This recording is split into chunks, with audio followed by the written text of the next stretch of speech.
بسم اللہ الرحمن الرحیم الحمد للہ رب العالمین والصلاة والسلام علی الانبیاء والمرسلین۔ آج ہم سنیں گے ایک ایسی عظیم ہستی کی داستان جس نے فرعون جیسے ظالم کے مقابلے میں بھی صرف اللہ پر ایمان اور توکل کیا۔ یہ ہے حضرت موسیٰ علیہ السلام کی مکمل کہانی۔ زمانہ مصر کا ہے، جہاں فرعون نامی بادشاہ اپنی طاقت اور غرور میں ڈوبا ہوا تھا۔ وہ خود کو خدا کہتا تھا اور لوگوں سے کہتا، میں ہی تمہارا سب سے بڑا رب ہوں۔ بنی اسرائیل اس کے ظلم کے نیچے پس رہے تھے۔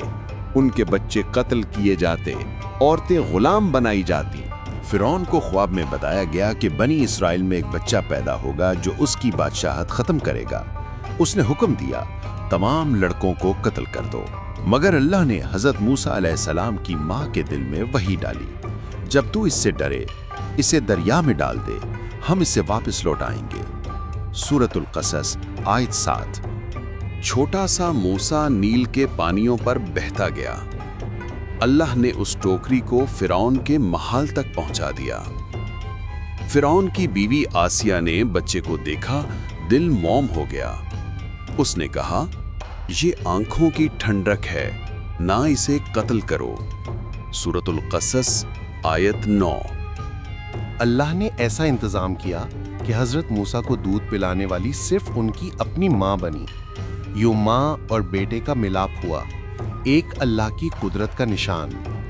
موسیٰ علیہ السلام محل میں پروان چڑھے، علم، وقار اور طاقت کے ساتھ، مگر ان کے دل میں بنی اسرائیل کی محبت باقی رہی۔ وہ جانتے تھے کہ وہ فرعون کے غلام نہیں بلکہ اللہ کے بندے ہیں۔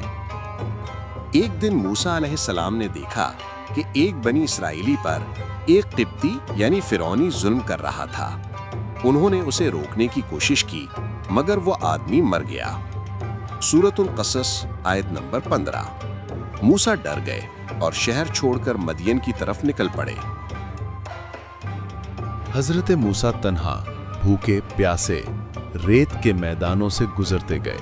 انہوں نے دعا کی، اے میرے رب، جو خیر تو مجھ پر نازل کرے، میں اس کا محتاج ہوں۔ سورۃ القصص آیت 24۔ مدین پہنچ کر دیکھا کہ کنویں پر لوگ پانی بھر رہے ہیں اور دو لڑکیاں کنارے کھڑی اپنی باری کا انتظار کر رہی ہیں۔ موسیٰ نے ان کی مدد کی اور یہ وہ لمحہ تھا جس نے ان کی زندگی بدل دی۔ سورہ القصص آیت 23۔ ان لڑکیوں کے والد حضرت شعیب علیہ السلام تھے۔ انہوں نے موسیٰ کو اپنی بیٹی صفورہ سے شادی کی پیشکش کی اور انہیں کام پر رکھا۔ موسیٰ علیہ السلام نے کئی سال مدین میں سکون سے گزارے۔ ایک رات مدین سے واپسی پر موسیٰ علیہ السلام کو ایک نور نظر آیا۔ جب وہ قریب گئے تو اللہ نے آواز دی، اے موسیٰ، میں تیرا رب ہوں، اپنی جوتیاں اتار دے، تو وادی طویٰ میں ہے۔ سورۃ طٰہٰ آیت 12۔ اللہ نے فرمایا، اپنا عصا زمین پر ڈال، یہ سانپ بن گیا، اور فرمایا، اپنا ہاتھ بغل میں ڈال، وہ روشن ہو گیا۔ موسیٰ علیہ السلام واپس مصر گئے، فرعون کو پیغام دیا، بنی اسرائیل کو آزاد کر دے۔ فرعون نے جادوگروں کو بلا کر مقابلہ کیا، مگر جب موسیٰ نے عصا پھینکا، جادو سب مٹ گیا، سب سجدے میں گر پڑے۔ سورۃ الاعراف آیت 120۔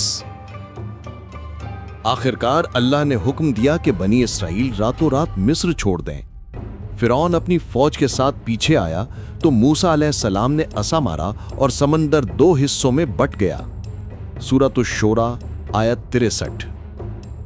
جب فرعون نے سمندر میں داخل ہونے کی کوشش کی، پانی واپس آ گیا اور وہ غرق ہو گیا۔ سورۃ یونس آیت نمبر 90۔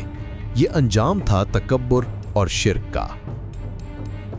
جب فرعون نے سمندر میں داخل ہونے کی کوشش کی، پانی واپس آ گیا اور وہ غرق ہو گیا۔ سورۃ یونس آیت 90۔ یہ انجام تھا تکبر اور شرک کا۔ یہ کہانی ہمیں سکھاتی ہے کہ ایمان، صبر اور توکل سے اللہ ہر مشکل کو آسان کر دیتا ہے۔ فرعون کی طاقت ختم ہو گئی، مگر اللہ کا پیغام ہمیشہ باقی رہا۔ ہمیں چاہیے کہ ہم بھی اپنے دلوں کو اللہ کے نور سے منور کریں۔ اگر آپ کو یہ ایمان افروز کہانی پسند آئی ہو تو چینل کو سبسکرائب کریں، ویڈیو کو لائک اور شیئر کریں تاکہ ہم مزید خوبصورت اسلامی کہانیاں آپ تک پہنچا سکیں۔ جزاک اللہ خیر۔